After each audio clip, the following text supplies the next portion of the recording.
How to use image capture in Mama. You can save any website image to your Mama library. First, let's turn on image capture. In the bottom left-hand corner, click on the Settings cog.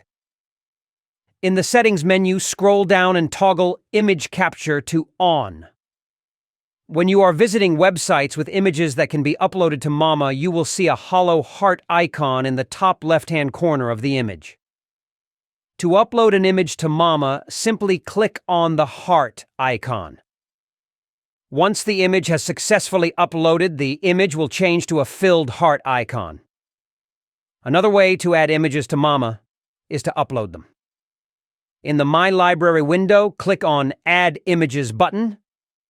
You can click Browse and upload locally stored images.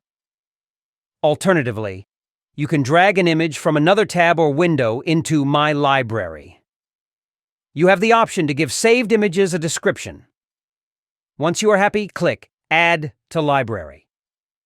To access saved images, open a new tab.